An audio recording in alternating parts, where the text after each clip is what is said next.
Be here now. Just be here now.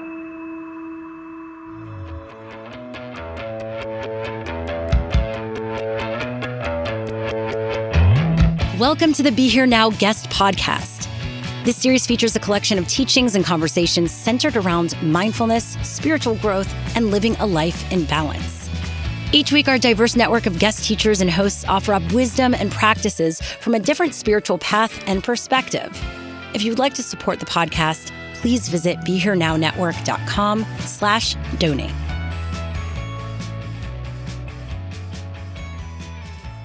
So, hello everyone, and if we can do the little ritual of connection, so I know you're there and connected. Thank you. It's very nice. Some of you even smiled, which was nice. So, I very much like the metaphor of a journey, that the Buddhist practice is taking us on a journey. And one of the things I like about the word journey is it comes from the French word for day. And it's however far you travel on one day. So there's no hurry to get anywhere, just just the journey of the day, the journey of the moment. I would like to take you on a very short journey. I call it a 3 breath journey. And that is, when I finish explaining what we're doing, we'll do it. And that is, put aside everything you've ever thought about, learned about meditation. Maybe don't even change your posture, just be content the way you are. Maybe close your eyes. And then just allow your experience as fully as you can 3 breaths, counting those 3 breaths, one count for each breath. And then when we finish that journey, then we'll discuss it. So why don't you close your eyes and do your 3 breath journey.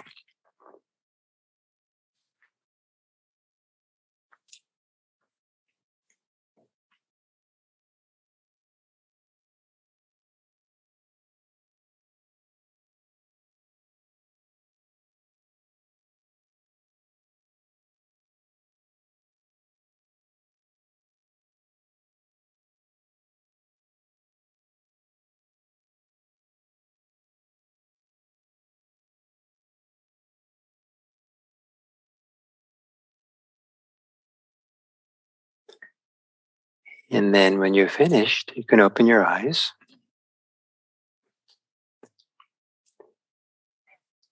And I wonder what changed for you in the course of that journey.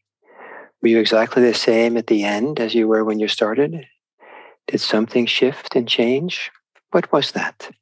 And maybe it's okay to ask a few of you to maybe volunteer. What changed for you in the course of those 3 breaths? You unmute yourself and let us know.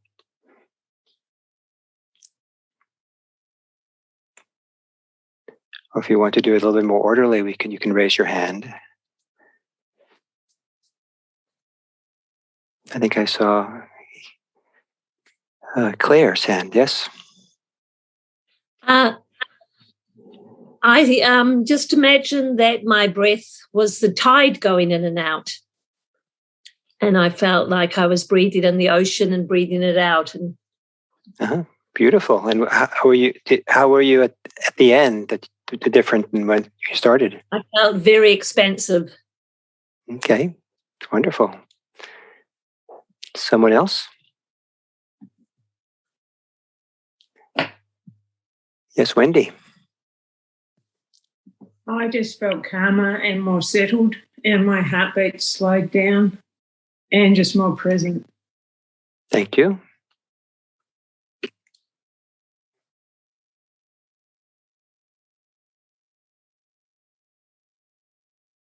So then I think Bridget? Yeah. I noticed the first breath was quite shallow. And then the second breath, I actually took a very deep breath, and the out breath, deep breath in, and the out breath was just completely releasing and letting go. And the third breath settled into abdominal breathing, which then continued. That was quite incredible, really. The shift, within this short practice. So, yeah, thank you. Great. Thank you. So the last one can be Susan.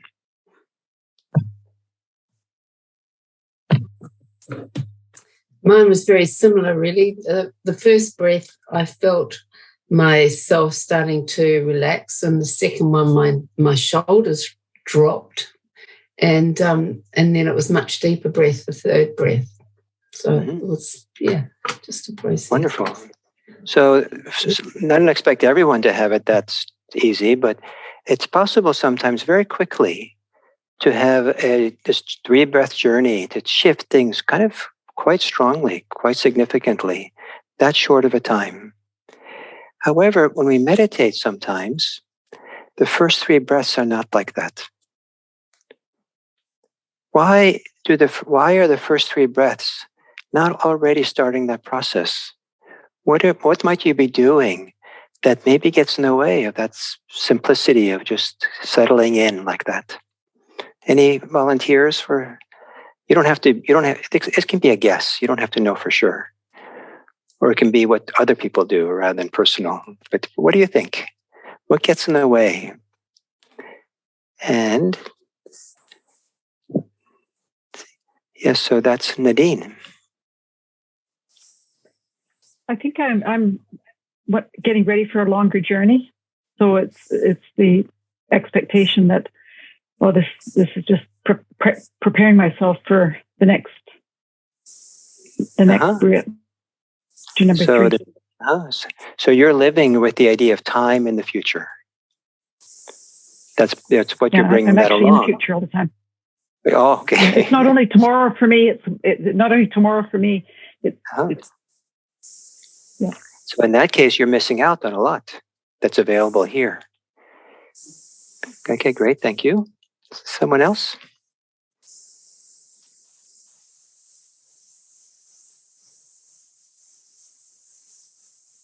Yes, Liz. I think my mind gets in the way, because when I did the 3 breaths that you asked me to do, I thought, I'm not watching that breath. I'm doing it, and I'm making it happen, and I'm conscious of it. And I hadn't reached the place yet where I could be just allowing it. So for you, there was all these ideas of how it's supposed to be or what you're supposed to do that interfered? No, I just was aware that I was somehow controlling it. My mind was in the way. Okay. And it was different than when I just watch and notice. Great. Okay, thank you. And then Wendy?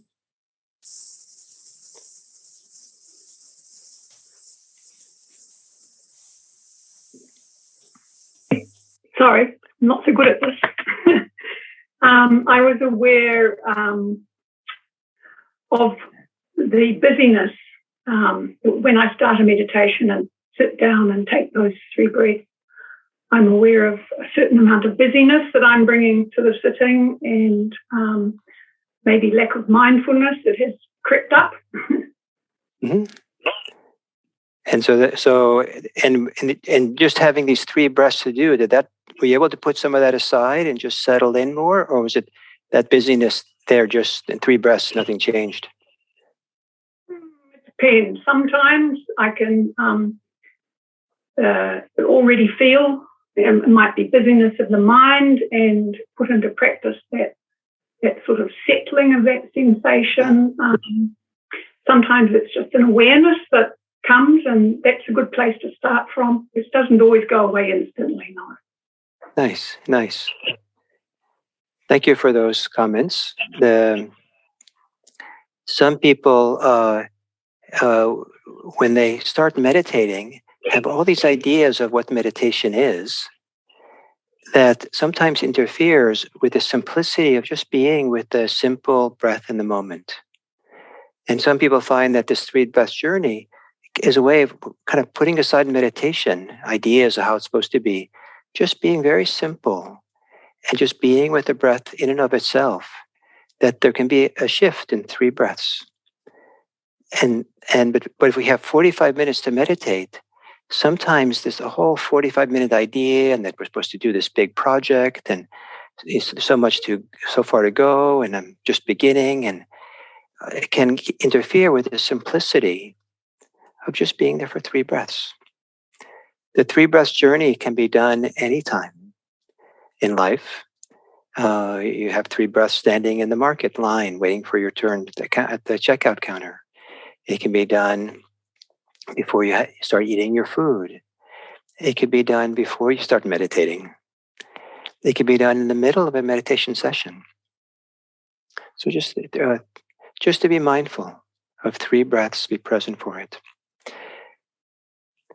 Once upon a time, there was a new novice monk who came to the monastery who was eager to practice, but then was introduced to some kind of practice, but then was introduced to mindfulness practice.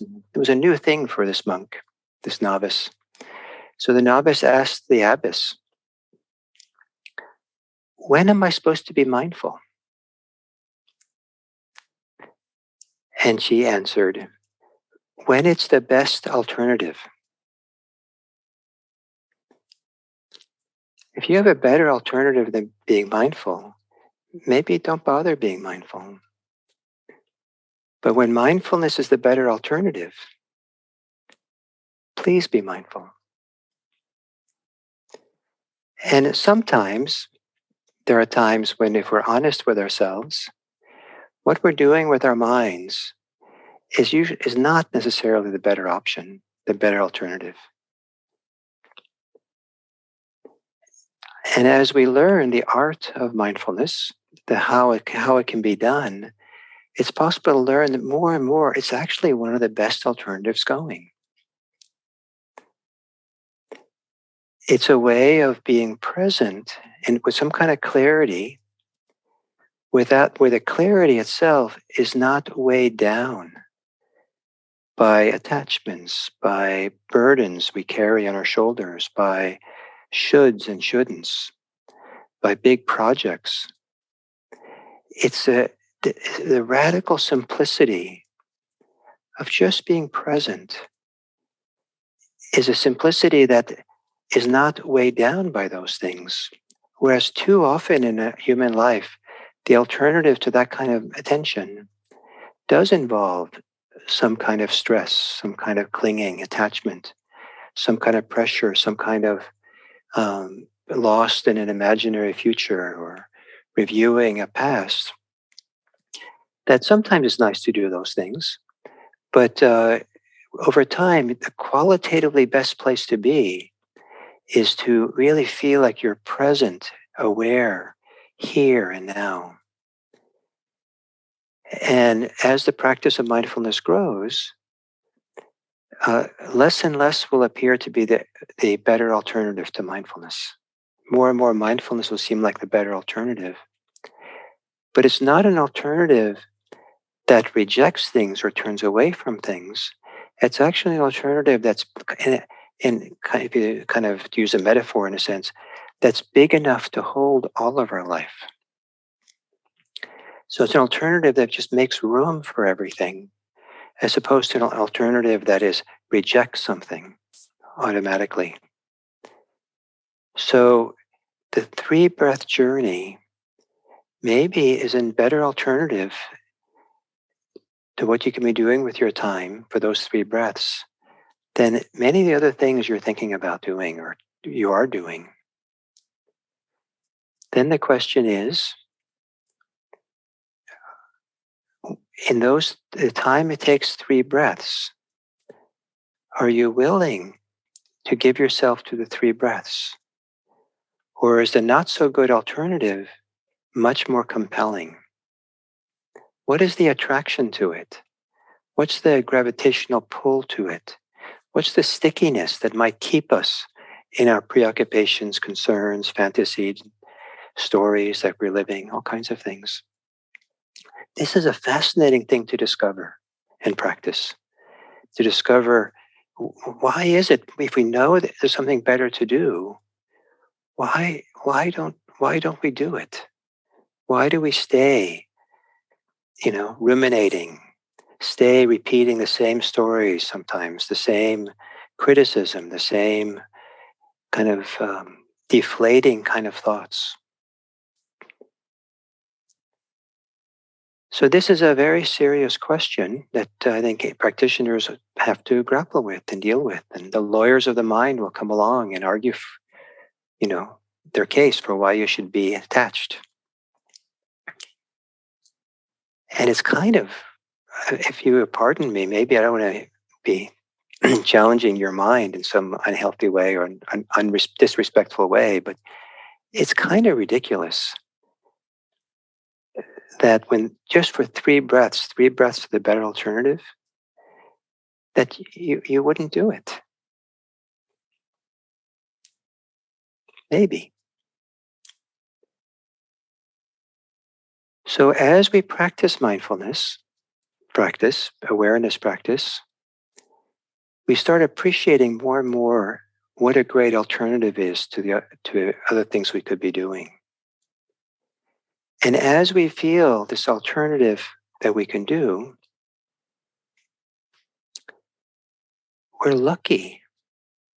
We're lucky we know something better, and we're lucky that we have a practice to approach that better way of being, to practice that better way of being. It's a tremendous good fortune.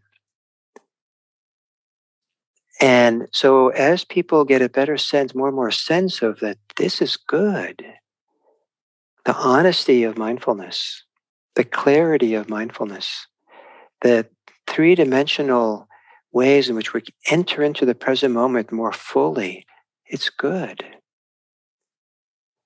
There can arise a kind of appreciation of that, even a delight, even a joy, even a sense of kind of, wow, I have good fortune. How did I end up discovering this? And this is one of the many forms of Dharma joys that can arise. As we do this practice, what we're cultivating, one of the things we're cultivating is well-being.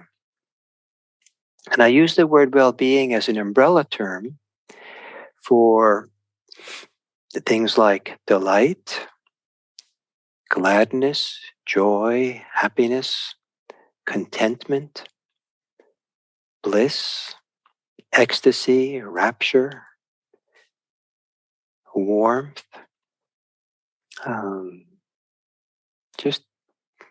just plain old happy. There's a whole bunch of these positive emotions, and these are part of the path. These are supportive for the unfolding. And when I was a Zen student, they never told me that.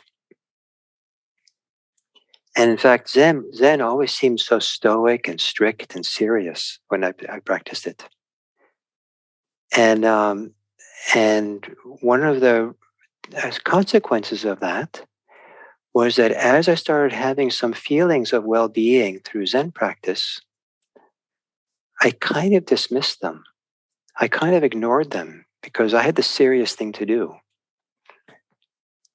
And but if I'd known that this is part of the practice, this is what I learned through doing Vipassana practice. I learned to also make room for feelings of well-being.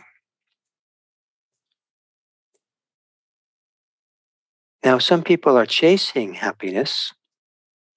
Some people are trying to engineer themselves to be happy.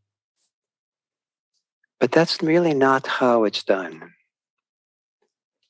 We create the conditions for happiness, and we learn to recognize the conditions that bring it forth. But we try not to be the cause of happiness, but we are cultivating happiness, well-being. And so one of the ways that happens is we begin recognizing it when it's there. and maybe in the beginning, its mildest forms. Now, I know that, not only in Zen did I ignore my well-being, but many times in daily life, I have a good neurosis going on, or at least I used to. And I was too busy being neurotic to feel the well-being that was there. It turned out there was a lot more pleasure, well-being available than I availed myself of, than I allowed myself to feel. So something so simple as going outside in the sunny, nice blue sky and nice weather, and just feeling the delight of the warmth and the sun and the clarity. That's such a simple thing, innocent thing to do. But I used to be so preoccupied and caught up in my stories, ideas of challenges and stresses of life that I would go out into a situation like that, and I was too busy to notice the simple pleasures of life. So one way to begin opening up to this deeper wellspring of well-being that we're capable of is to avail ourselves of some of the easy pickings, some of the easy ways in which we can feel pleasure. We can feel some kind of delight and maybe some inspiration that's always available. This is not talking ourselves into it, but it's more like feeling our way into it. Is there here right now something that feels nice, enjoyable? One of the things that can start feeling nice as we practice is relaxation. That as we begin releasing tension in our body, the tension tends to be replaced by some feeling of relief, some feeling of lightness, of clarity, of openness, of even some kinds of pleasure. There's a good feeling in letting go of tension. And again, here's a situation where I also didn't avail myself of that. I didn't know to stop and feel the good physical feelings that came in the wake of relaxation, because I was always so busy in my practice. I had to go on to the next thing. So relax your shoulders. Okay, I'll relax my shoulders. And what's next? Okay, I'll relax my belly. Okay, what's next? Okay, back to my breath. In breath. What's next? I was a little bit like that. But take your time. Relax your shoulders. And then stay there for a few moments to feel how good that feels. It doesn't have to be dramatic, but it feels good. Relax your belly and feel maybe it feels better now, and take some moments to feel how it feels better. Maybe over a course of 45 minutes, there's a very slow, calming relaxation that goes on, just sitting still with the body, and the mind quiets down a little bit, maybe because you're not being stimulated by external things so much. At some point, that feels better than how it felt at the beginning. Take time to let that register.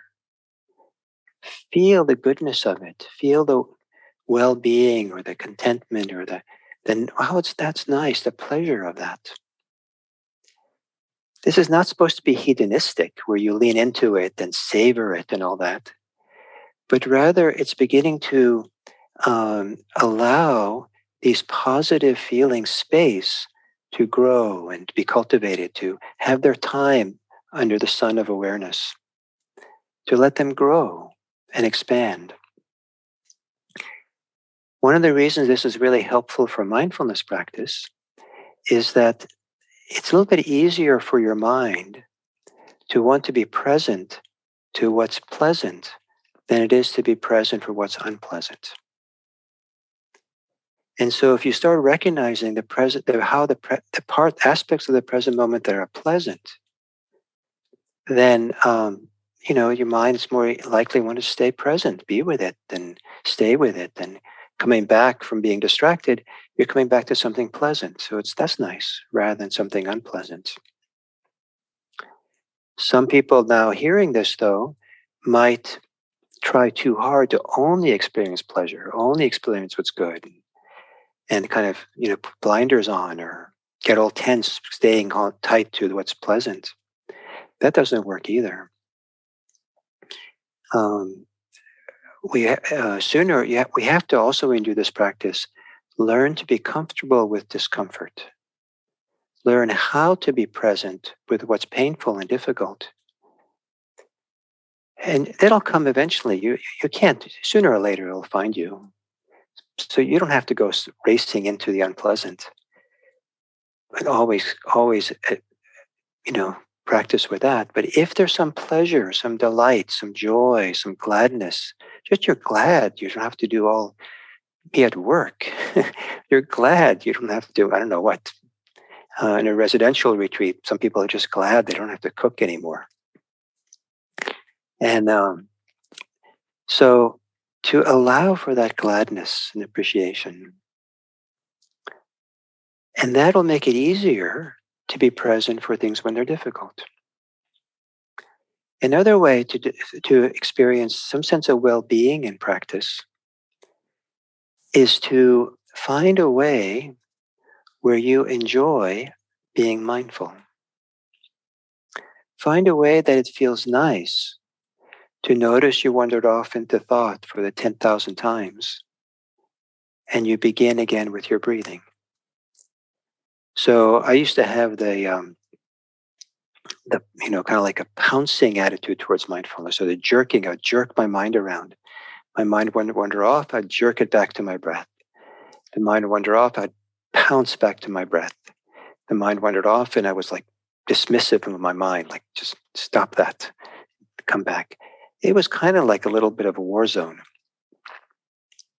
I learned that doesn't work. What works is not be in conflict with things, not be at war with our experience. What works is to have a mindfulness practice that has a kind of acceptance, a kind of a openness and a willingness to experience what's there, not be in conflict with what's there, whether it's painful or pleasant or troubling or not troubling. This too is a valid object of attention. This too can be given breathing room by holding it in awareness. And some attitude kind of like that makes it more pleasant to show up and be mindful. And then if you do want to begin again with your breathing, you might be very careful how you do that, so that the very act of moving back into your breath is enjoyable. Maybe you do it leisurely. You take your time and just kind of float back into the breathing. Something that I've learned to do is I don't move my mind to go back to the breathing. I welcome the breathing back to my mind, to my awareness. When it occurs to me that I can now start again with my breathing, I just ask myself, is it right now, is it an in-breath or is it an out-breath that's happening? And this idea of floating the mind back, or floating the mind back to the breath, or welcoming the breath back, or just a simple question, is this an in-breath or an out-breath? I find kind of nice and fun and enjoyable, and I like doing it. And so mindfulness becomes less a duty, a burden, less work. And sometimes it even feels like play instead. Sometimes it just feels like a way of caring for myself. It feels like an act of kindness or compassion. What I'm saying, I don't think is easy to discover, but this is one of the ways to get the most out of mindfulness practice, is to experiment, look around, try to figure out, are there some ways that you can be mindful that the act of mindfulness, the act of awareness, is enjoyable. Or a word that I love, is it easeful? Can you be at ease with it? There's a sense of ease and spaciousness and openness and non-striving and non-conflict. Just show up. Now, one of the arguments for why that's not good enough, you can't do that, is that it's important to be in a hurry, to get somewhere quickly. Like, you want to get enlightened quickly because there's a lot more things to do in life. But the whole mentality of hurry is not very inviting for pleasure, for happiness, for well-being. So we can have gladness from being fortunate to have this practice to do. We can have a certain kind of pleasure in the relaxation that happens as we practice. We can have a certain deep appreciation for how mindfulness itself, the clarity of it maybe, or the spaciousness of it, or the allowing quality of it, is so much more satisfying than being dissatisfied with how our practice is going. Dissatisfying, we're not going fast enough, we're getting something. And so to begin finding this pleasure, as we get deeper into the practice, there are dharmic pleasures that well up. And the Buddha makes a very important distinction between the pleasures of the senses and non-sensual pleasure.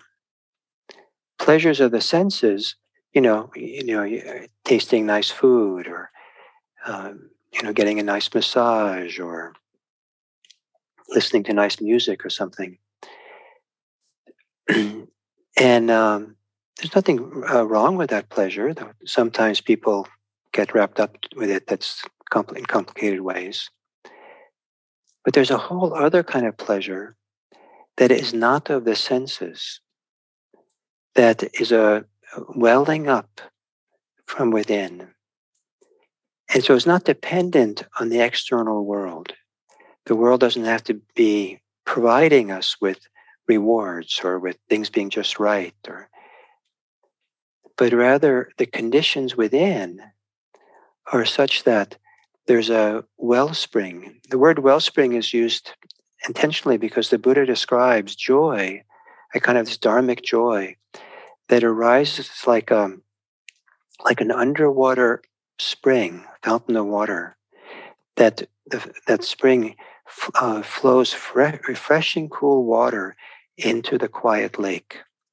And this idea of this this water that just flows, a wellspring that rises in the depth of the lake and flows outwards into the lake. And then he continues with the metaphor or the analogy.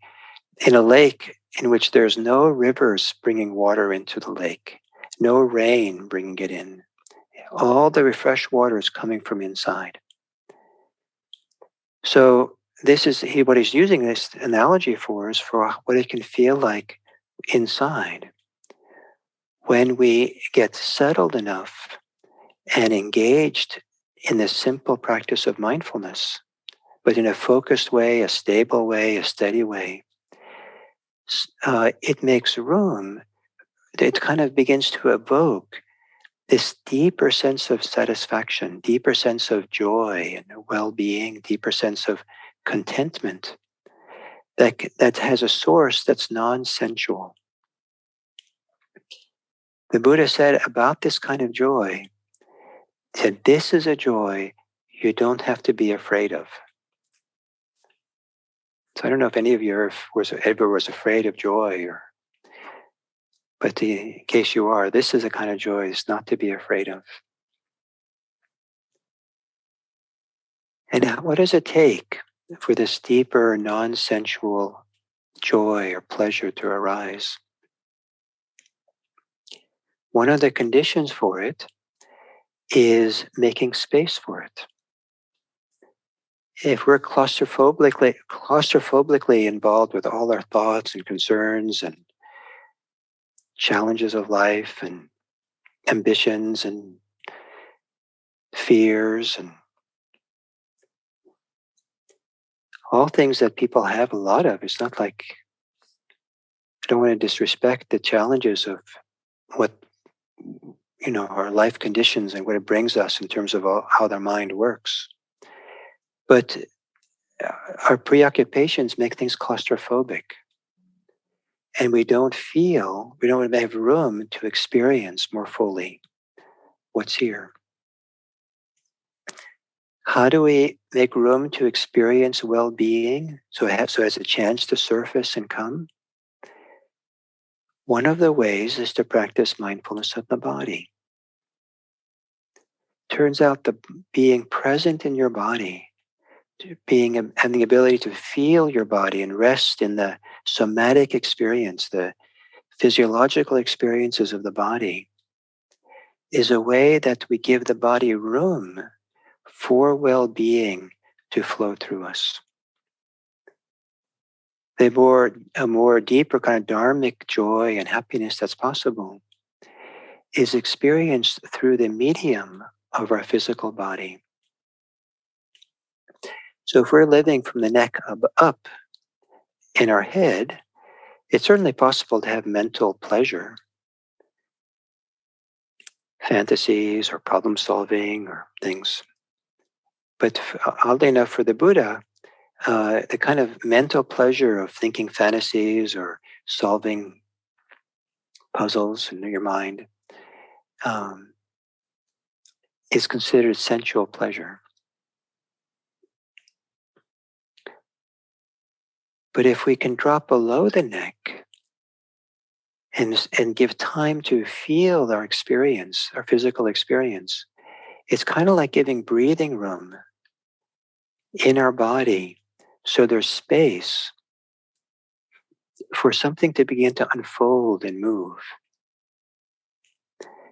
At first, it might not be pleasant. Many of us will have a backlog of unresolved emotions and feelings that are just sitting there under the surface, hoping for the day that the day will come. Well, they'll have a chance to flow forth, to come forth and be seen and have their time to kind of evolve, dissolve, whatever they need to do. Some people don't want to experience their body because then they have to touch into these difficult places that they've been avoiding sometimes for decades.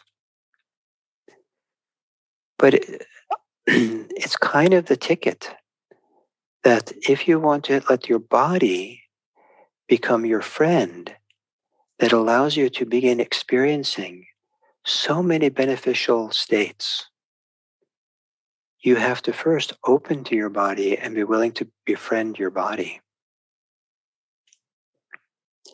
And if what the body wants to show is grief, befriend the grief. If what it wants to show is rage, befriend the rage. If what it wants to reveal, let yourself make room for that. But befriending it does not mean indulging in it, collapsing into it. It doesn't mean believing it. It just means that you're a kind, non-judgmental friend sitting on the park bench with someone who is troubled and challenged and struggling. You're not justifying, you're not judging, you're not trying to fix your friend. You're just there to be with your friend. And so in this mindfulness practice, sometimes we become our own best friend, sitting on a park bench, allowing these things to emerge and being mindful of them. So sometimes that has to happen as we open to the body. But as time comes, something, some other feelings of well-being will begin filling your body as well. One that came to me early on when I had all these unresolved issues, griefs that I had to kind of, allow for time for, there were times in my early retreats that I sobbed. I remember how surprised I was by, as much as I was suffering, that something about just allowing for it to move through me on retreat. It was a feeling of rightness. It felt so right. It felt so true. This is true. And it feels right to make room for it and just to really be there and experience. It felt right. And that feeling of rightness then traveled with me in other circumstances where there was times where I ended up being with people who had horrible tragedies happen to them. And I was there either as a witness or as a support or something. And it was heartbreaking. But it was true. And I wouldn't say there was pleasure, but there was feeling, this is right. There's a rightness here. If it's happening, it feels right to be a witness. It feels right to attend to it.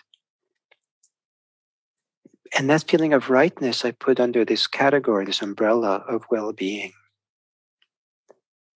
Yes, this is hard, and it's right, it's appropriate, it's good that I'm here for it.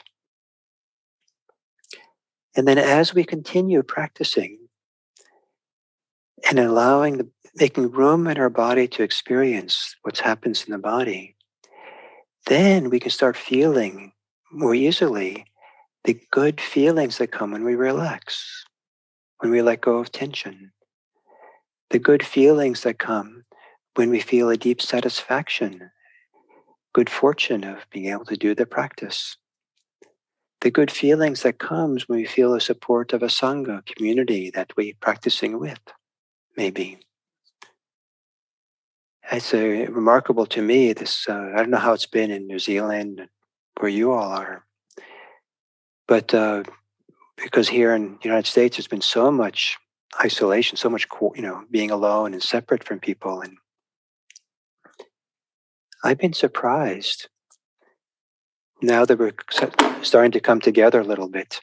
The way in which it's nourishing to be together with other people in a way I didn't know because I just took it for granted. I kind of it was just like, it was always there, the nourishment, so I just didn't even see it.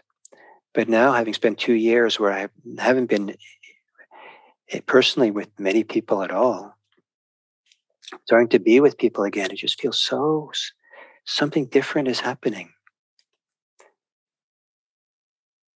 And I feel so grateful for this practice of mindfulness of the body that allows me to sense and feel that nourishment. It feels like it comes in through the pores. Feel it in the marrow of our bones.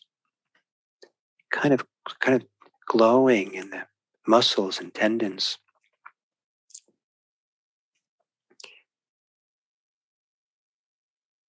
So I hope that this talk doesn't discourage you because it seems so far away to experiencing anything like what I'm talking about. I hope rather that you find yourself content to open up to the small pleasures that's here as your practice.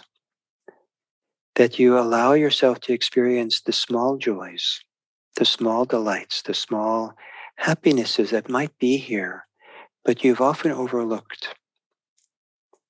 And that you begin experimenting with how you can be aware of something. So being aware itself has a pleasure in it. And try out different ways of being mindful. Some people really like being intimate and feeling closeness to experience. Some people actually find it at certain times much more pleasant if they step back and observe things from a distance in their mind's eye. One is not any better than the other. Each one is right for the individual, for the circumstance. Some people find there's more enjoyment in the practice when they're really feeling their experience. Some people find more enjoyment from clearly recognizing what their experience is, using mental notes. Some people find they get more pleasure from the experience by lovingly hooking their attention onto the breath and just letting the breath take the lead, but kind of be harnessed to it and not allow yourself to kind of slip off the breath and just kind of, being massaged with the breath, kind of, or letting the breath massage you, or imagine the breath, the inhale and exhale is kind of like a hand rhythmically petting a cat. And just kind of, as you pet the cat, it starts purring. Staying with the breath, almost like you're being stroked in a nice way, until you start feeling the purr of just kind of settling in, relaxing into the breathing. Just breathing. That's all that's going on.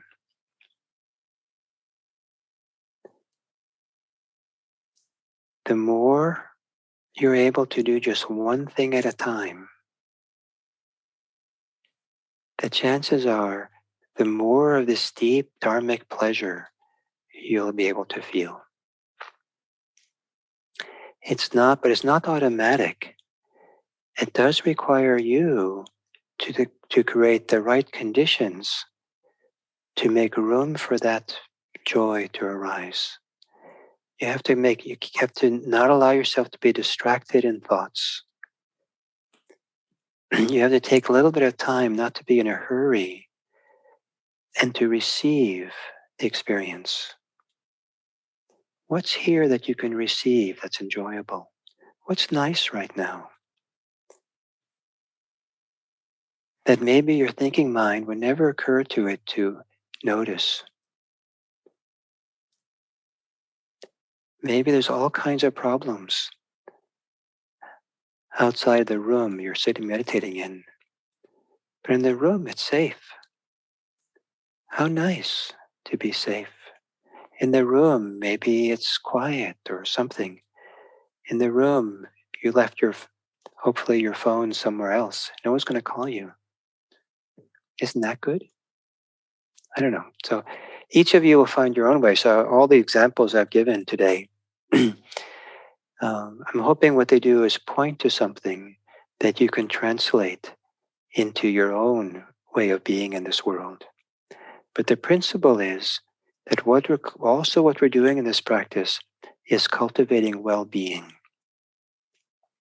You're allowed to do this, but don't be attached to it. Don't engineer it. Don't strive for it. Be really easy and relaxed, and there's a cultivation that we cultivate a lot by letting go and opening up and feeling through the body what happens in the wake of letting go, what happens in the wake of relaxing, what happens in the wake of really being present for what's true in the rightness of the moment.